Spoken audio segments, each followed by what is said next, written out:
왜 떨어? 이게 대사가 길어서 그래. 아, 이거 리허설. 이거 리허설로. 이효술이야, 난 진짜로 하고 싶네. 아.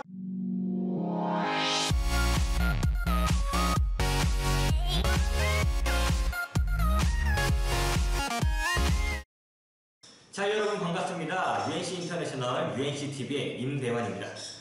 드디어 UNC 인터내셔널의 첫 번째 영상 시작했습니다. 첫 번째 영상을 진행을 하고자 합니다. UNC 채널은 저희가 이런 제품들을 이제 설명드리는 채널이긴 한데요. 이후에 다시 한번 자세히 설명을 드리고요. 자, UNC 인터내셔널의 첫 번째 영상 시작하기 전에 옆에 계신 최범진 기술부설 연구소장님의 소개를 먼저 드리고 영상을 시작하도록 하겠습니다. 네, 안녕하십니까. 저는 UNC 인터내셔널의 기술부설 연구소 소장을 맡고 있는 최범진입니다. 저는 임상에서 17년 정도 일했던 치과 기공사이고 대학원에서 치과 재료학을 전공했습니다. 소개 감사합니다. 네. 자, 박사님, 그러면 저희 채널에 대해서 궁금해하시는 분들이 있을 거예요. 네. 저희 채널과 그리고 저희 채널을 운영하는 저희 회사에 대해서 간단하게 소개를 해주실 수 있으실까요? 네. 먼저 UNC 인터내셔널은 치과용 질코니아 블럭을 주력으로 생산하고 또 판매하는 그런 회사입니다. 즉 치과에서 사용되는 크라운을 만드는 재료인 질코니아 블럭을 생산을 하고 또 그와 관련된 컬러링 리퀴드를 생산을 하고 있고요. 그와 관련된 아이템으로 여러 가지를 소비자들에게 공급을 하고 있습니다. 또한 저희 채널은 회사에서 생산하는 아이템들을 어떻게 하면 임상에서 잘 쓸 수 있는지 또 어떻게 하면 효율적으로 사용할 수 있는지에 대한 부분을 실습과 또 설명을 통해서 여러분들께 소개해드리는 그런 채널입니다. 소개 감사합니다. 자, 그럼 국내 1위 치과용 지르코니아 제조업체 UNC 인터내셔널의 첫 번째 영상 시작하겠습니다. 자, 여기 놓여있는 요것들, 요게 이제 UNC 인터내셔널의 주력 제품인 거죠? 네, 맞습니다. 여기 보면은 블럭도 있고 리퀴드도 있고, 그런데 요것들이 어떤 제품들인지 어떤 특징을 가지고 있는지 간단히 소개해 주실 수 있으실까요? 네, 그럼요. 일단은 앞에 놓여있는 이렇게 동그랗게 생긴 것들이 지르코니아 블럭이고요. 블럭에는 두 가지 군으로 되어 있습니다. 첫 번째는 레이저 시리즈와 그리고 에베레스트 시리즈로 나눌 수가 있고, 레이저 시리즈는 800메가파스칼, 그 다음에 1100메가파스칼, 1300메가파스칼의 굴곡 강도를 다양하게 갖고 있는 블럭들로 구성이 되어 있고요. 또 쉐이드 또한 A0부터 쉐이드 군별로 다 준비가 되어 있습니다. 레이저 시리즈 같은 경우에는 프리쉐이드 블럭이라고도 부르는데 하나의 색깔을 갖고 있는 블럭이고요. 에베레스트 시리즈는 2019년 저희가 야심차게 런칭한 제품으로서 멀티레이어, 즉 블럭 안에 그라데이션이 잡혀 있어서 치아를 조금 더 심미적으로 편하게 만들 수 있는 그런 블럭군으로 되어 있습니다. 이렇게 다양한 제품군이면 케이스에 맞게 그리고 기공소의 사정에 맞게 알맞은 제품을 선택해서 기공소를 운영해도 충분히 괜찮을 거라고 저는 생각을 하거든요. 네, 맞습니다. 이렇게 다양한 구성군으로, 즉 프리쉐이드부터 멀티레이어까지 다양하게 제품군을 구성하고 있기 때문에 실제 임상에서 보철물을 만드는 치과 기공소에서 또는 치과 기공실에서 케이스에 맞게 블럭을 선택해서 사용하시면 보다 심미적이고 보다 효율적인 그런 치아를 만들어낼 수가 있는 거죠. 그렇죠. 그러면 이렇게 다양한 블럭들 중에서 오늘 시청자 여러분께 소개해드릴 제품은 혹시 어떤 제품인가요? 네, 오늘 좀 중점적으로 소개해드리고자 하는 제품은 에베레스트 시리즈 중에서 바로 M5라고 되어 있는 모놀리틱 블럭입니다. 이 블럭을 간단하게 설명을 드리면 굴곡 강도 1200메가파스칼의 굴곡 강도를 가지고 있는 블럭이고요. 또 하나는 쉐이드 A1과 A2가 구비가 되어 있습니다. 즉 구치부에 사용하기에 적절한 투강도인 45% 정도를 가지고 있고, 그래서 이 블럭을 사용하실 때는 구치부의 투강도가 적절히 발현되는, 또 그런 투강도가 필요한 구치부에 사용하실 때는 충분히 권해드릴 만한 제품이라고 볼 수가 있습니다. 그렇군요. 그러면 요약해서 말씀드리자면 1200메가파스칼의 강도와 45%의 투강도, 네. 그리고 A1, A2의 쉐이드를 가지고 있는 블럭인 거네요. 네, 맞습니다. 그래서 구치부에 쓴다고 하면 일반적으로 어두운 블럭을 생각하시겠지만 어두운 블럭이 아니고 이 블럭에다가 적절한 컬러링을 통해서 오히려 자연스러운 구치부 크라운을 만드는데 유리하다고 볼 수가 있는 거죠. 아, 그렇군요. 케이스도 한번 보시면은 케이스도 굉장히 예쁩니다. 네, 좀 가까이 보실까요? 네. 이렇게 돼 있습니다. 네. 제품들마다 특색들이 다 있는데 빨간색, 파란색, 그리고 초록색 라인에 띠가 들어가 있고요. 뒤쪽에 살이 또 들어가 있습니다. 요거는 뭐 제품과는 별개의 이야기지만 디자인에 신경을 썼다라는 거는 마지막 부분까지 사용할 때 쓰지 않는 부분까지도 신경을 쓴 그런 부분을 좀 생각을 할 수가 있겠네요. 네, 그럼요. 색상으로 이렇게 구분이 돼 있다는 거는 바쁜 기공일을 하면서 색상만 보고도 이게 무슨 블럭인지 금방 선택할 수 있는, 그래서 실수를 줄일 수 있는 그런 큰 장점이기도 하죠. 그럼 이런 특징을 가지고 있는 에베레스트 모놀리틱 M5 블럭 어떻게 활용을 하고 어떻게 컬러링을 해서 작품이 어떻게 나올지까지 함께 보시죠. 자, 우선 저희 리퀴드에 관련된 설명을 좀 먼저 드리도록 하겠습니다. 저희 컬러링 리퀴드는 특히 바디용으로 봤을 때는 크게 두 가지 종류가 있는데, 먼저 이렇게 페인팅, 즉 브러쉬용으로 쓰는 이런 내추럴 리퀴드가 있고요. 그 다음에 이렇게 디핑용으로 쓰는 화이트 블럭에 쓰는 디핑용이죠. 디핑용 리퀴드가 또 따로 준비가 돼 있습니다. 화이트 블럭하고 쉐이드 블럭은 기본적으로 블럭에 쉐이드가 들어간 상태에서 추가적인 이런 쉐이드 표현을 해야 되기 때문에 화이트용이 조금 더 진하다고 보면 될 것 같고요. 그 다음에 이펙트 리퀴드를 간단하게 설명해 드리면, 먼저 이쪽에 있는 구성분이 전치부 또는 구치부의 인사이저과 오클루전에 투광도를 올려주기 위한, 투광도 표현을 위한 그런 용도로 쓰는 리퀴드고요. 뭐 그레이, 블루, 바이올렛, 그 다음에 인사이저로 이렇게 만들어진 리퀴드가 또 있고요. 그 다음에 이쪽에 보면 뭐 오펙한 리퀴드, 그 다음에 뭐 화이트, 그 다음에 뭐 핑크, 브라운 이렇게 준비가 되어 있습니다. 먼저 오펙 리퀴드는 커스터마이즈드 어버트먼트에 그런 메탈색이 우러나오거나 아니면 또 덴틴이 아주 짙은 경우에, 그런 경우에 크라운 내면에서 그런 우러나오는 색상을 방지하기 위해서 내면에 처리를 해주는 리퀴드고, 화이트는 전치부나 구치부 리지나 또 마멜론 리지, 이런 또 리지 같은 부분에 화이트한 라인을 표현해주는 약간 트랜스한 화이트라고 볼 수가 있습니다. 오펙 리퀴드가 완전히 오펙한 불투명한 화이트라면 저희 화이트 리퀴드는 트랜스한 화이트라고 생각을 해주시면 되고요.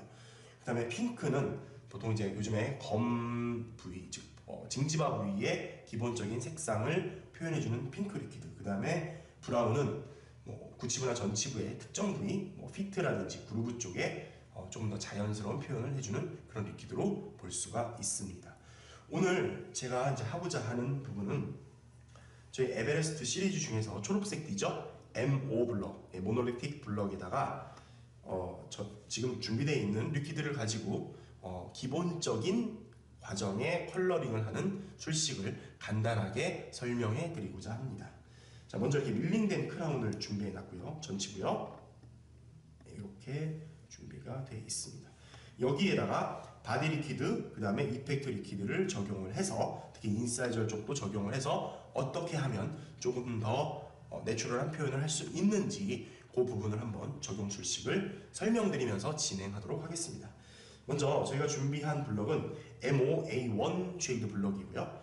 여기에다가 기본적으로 화이트용이 아니고, 즉 디핑용이 아니고 저희 컬러링 리퀴드를 사용하게 됩니다. 표현하고자 하는 리퀴드를 A1이나 A2를 사용하시면 되는데요. 먼저 A2로 진행을 해보겠습니다. 네, 먼저 쓰고자 하는 리퀴드를 파레트에다가 적정량 덜어내고요. 네, 원도 좀 따를게요. 네, 이렇게 1, 2 바디 리퀴드가 준비가 돼 있고, 그 다음에 화이트를 이펙트에서 좀 쓰도록 하겠습니다. 화이트요. 화이트는 아까 잠깐 말씀드렸던 것처럼 기본적으로 마지막 리치라든지 아니면 또 교환면 리치 부분에 살짝 표현을 해주는데, 요거는 제가 마멜론을 표현할 때도 사용을 하게 됩니다. 그래서 한 방울 이렇게 좀 따로 덜어놓고요. 그 다음에 핑크나 브라운은 현재 사용하지 않을 거고, 이펙트 리퀴드 그레이요. 한 방울, 두 방울 정도. 자, 요거는 블루는 한 방울만 쓰겠습니다. 블루 리퀴드를 많이 쓰게 되면 한두 번 정도 경험을 해보셨던 부분이 있을 텐데, 크라운이 너무 창백하게 나오는 이런 결과를 초래하게 됩니다. 그래서 블루를 쓰실 때는 조금 주의를 해주셔야 되고요. 그 다음에 바이올렛도 그레이와 같은 비율로 두 방울 정도. 그래서 굳이 이제 비율을 말씀드리자면, 다시 한번 정리를 해드리자면, 바이올렛, 그레이는 두 방울, 그 다음에 블루는 한 방울 정도로 사용을 하시고, 그래도 조금 더 에스테틱하고 조금 더 투광도, 투명층을 표현하는데 나는 조금 더 신경을 쓰고 싶다라고 했을 때는 여기서 바이올렛의 비율을 살짝 높여주시거나 아니면 나와서 스테인으로 마무리를 해주시는 게 가장 효율적이고 실패를 줄일 수 있는 방법으로 생각을 하고 있습니다. 이렇게 세 가지 리퀴드를 섞어서 2대2대1의 비율로 섞어서 진행을 하는데, 이렇게 섞어서 쓰는 게 좀 번거롭고 귀찮고 할 때, 또 빨리 일을 진행해야 할 때는 저희가 인사이저 리퀴드를 만들어 놓은 게 있는데, 이게 같은 비율로 섞여 있습니다. 이것도 한번 보여드리도록 할게요. 이게 인사이저 리퀴드. 그리고 풀 지르코니아 전치부에 적용을 할 때 또 가장 중요한 부분 중에 하나가 덴틴의 이제 마멜론 부분이죠. 인사이저 쪽의 마멜론 부분을 표현하고자 하는데, 아까 제가 여기 화이트를 한 방울 떨어뜨려 놨어요. 근데 표현하고자 하는 그 블럭 색깔과 맞춰서 바디 리퀴드를 두 방울 정도 화이트에 같이 섞어주시면 보편적으로 마멜론 부분을 표현하는데 좀 유리한 리퀴드가 됩니다. 저는 오늘 워터브러쉬를 쓸 거고요. 워터브러쉬도 잠깐 설명을 드리면 두 종류를 쓸 겁니다. 이렇게 뾰족한 브러쉬와 이렇게 넓적한 브러쉬요. 이렇게 두 가지를 쓸 건데, 주로 많이 쓰게 되는 거는 뾰족한 브러쉬를 많이 쓰게 되죠. 주로 이제 넓적한 브러쉬는 바디 쪽에 중첩을 해서 2번 또는 3번, 아니면 많을 때는 4번 정도 이렇게 자연스러운 바디에 컬러링을 적용할 때 사용하면 조금 유리하고요. 그리고 이렇게 뾰족한 브러쉬 같은 경우는 전치부, 인사이저 쪽, 그 다음에 이펙트 리퀴드를 적용을 해야 되는, 미세하게 표현해야 되는 이런 부분에 적용을 하게 될 겁니다. 오늘 먼저 이펙트 리퀴드 먼저 적용을 할 건데요. 잠깐만요. 마멜론 리퀴드 아까 만들어 놓고 하고요. 설명드리면 바디 리퀴드 2방울, 화이트 리퀴드 1방울, 그 다음에 요거 화이트 리퀴드, 그 다음에 요거 인사이저 리퀴드요. 그레이, 바이올렛 2방울, 블루 1방울 섞어놓은 인사이저 리퀴드. 그리고 요거는 인사이저 전용으로 만든 리퀴드입니다. 요거는 바디 A1 리퀴드, 바디 A2 리퀴드입니다. 자, 그럼 시작을 하도록 하겠습니다. 먼저 전치부에서는요, 바디를 먼저 컬러링을 하고 인사이저를 하느냐, 아니면 인사이저를 먼저 하고 바디를 하느냐, 사실 결과치에 대해서는 어느 쪽이 더 유리하다라고 이렇게 명확하게 나오는 것은 없습니다. 하지만 조금 더, 아주 미세하지만 조금 더 이런 이펙트 효과를 주려면 인사이저를, 이펙트 쪽을 먼저 하고 그 다음에 바디를 컬러링 하는 것이 나중에 결과물로 봐서는 조금 유리한 부분이 좀 있다고 생각을 하고요. 자, 인사이저 리퀴드를 가지고요, 먼저 전치부 인사이저 쪽에 표현을 해주는데, 이때 표현할 부위를 먼저 보시면 제가 크라운을 지금 인사이저를 위로 잡고 있죠.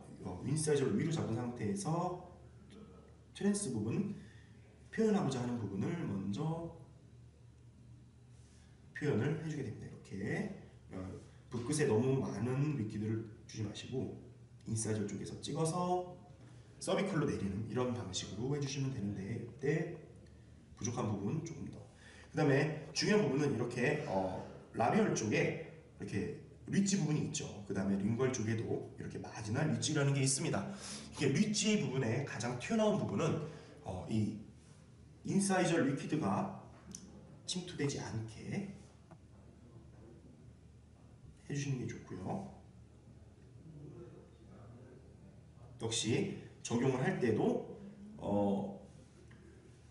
인사이저 쪽에서 찍어서 바디 쪽으로 내리고, 인사이저 쪽에서 찍어서 바디 쪽으로 내리고, 인사이저 쪽에서 찍어서 바디 쪽으로 이렇게 링걸 쪽에도 표현해 주시고, 또 프록시마를 안 할 수가 없죠. 프록시마 같은 경우에도 이 인사이저 옆에서 봤을 때 프록시마의 모양대로 해주시는 게 조금 유리합니다. 즉 릿지 부분 피해서 안쪽에서 찍어서 내리고, 겹쳐서 안쪽에서 찍어서 내리고, 가운데 한 번 정도.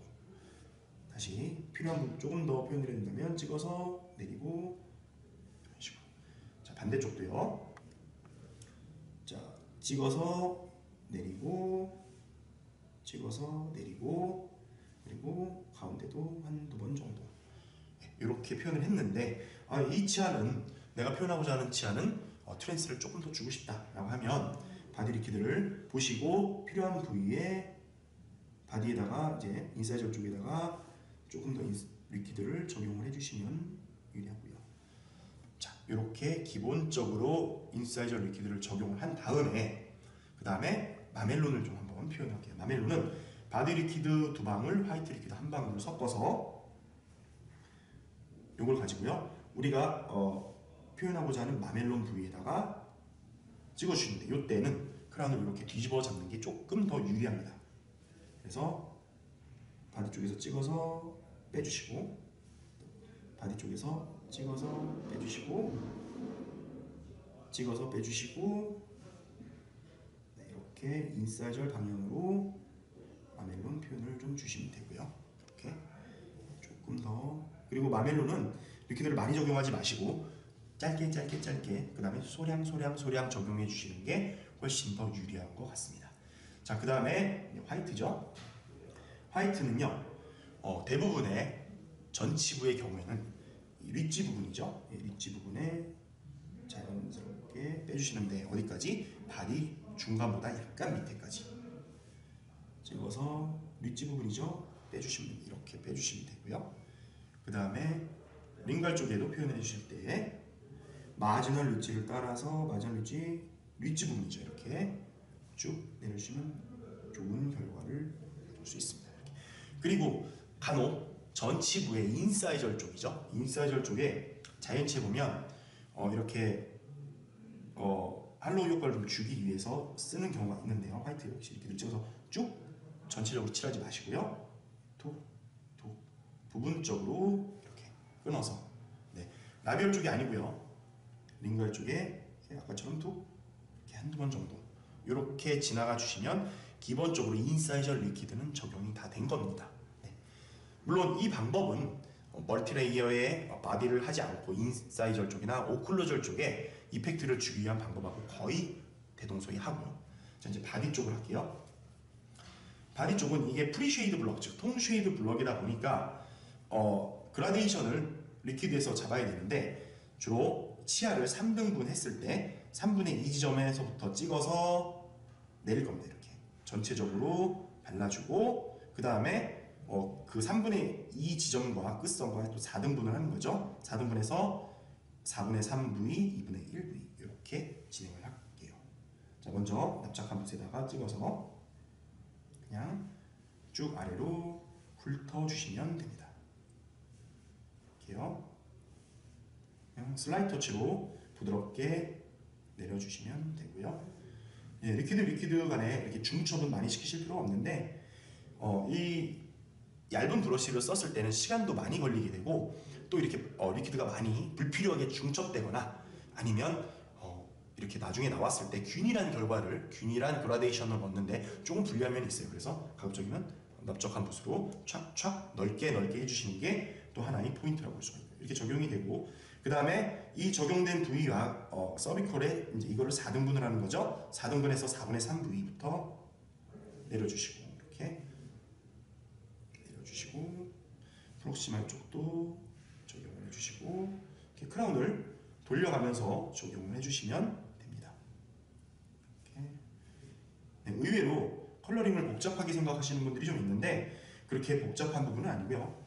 우리가 그라데이션을 만든다, 컬러링을 침투시켜서 리퀴드를 침투시켜서 모노블럭에다가 모노리틱 블럭에다가 자연스러운 그라데이션을 만든다라는 개념을 가지고 접근하시면 조금 더 적용하면서 우리가 계산적으로 또 우리가 최소한의 붓터치로 좋은 결과를 낼 수가 있죠. 그리고 또 하나 연달아서 바디 쪽에 컬러링을 적용하는 방법이 있고요. 또 1차 하고 잠시 흡수된 다음에 위에다가 적용하는 방법이 있습니다. 물론 후자 쪽이 침투량은 더 많죠. 상식선에서요. 하지만 저희가 쓰는 에베레스트 모놀리틱 즉 블럭들은 기본적인 컬러가 들어가 있기 때문에 그렇게 중첩시켜서 또 시간적인 텀을 두고 하는 방법도 괜찮지만 바로 적용을 해도 큰 영향은 없다고 생각을 합니다. 자, 다시 이제 2분의 1쯤 되겠죠? 2분의 1쯤에 쭉쭉 2분의 1점에 쭉쭉 이렇게 적용을 해주시면 되고요. 중첩에서 적용을 하고 있습니다. 이렇게. 자, 그 다음에 이제 마지막에 요 끝선에 4분의 1점 서비컬 마진 쪽이 마진 쪽도 적용을 해주시고 적용을 해주시고요. 그 다음에 여기 끝에도 적용을 이렇게 해주시면 사실은 이 상태로 봤을 때 기본적인 바디는 적용이 됐는데 우리가 이 조금 더 자연스러운 그라데이션을 위해서는 한 가지 더 팁을 드리자면 지금 표현하고자 하는 리퀴드보다 한 단계 밝은 리퀴드를 가지고요. 전체적으로 해주시는 것도 넓게요. 전체적으로 넓게 이렇게 적용을 해주시는 것도 하나의 방법이라고 볼 수가 있습니다. 이렇게 해서 건조를 시키시고 그리고 신터링 정상 스케줄대로 진행을 하신 다음에 결과물을 보시면 블루라든지 아니면은 또 이렇게 인사이저 리퀴드 그 다음에 마멜론 표현되었던 부분들이 조금 자연스럽게 나오는 결과물을 보실 수가 있습니다. 감사합니다.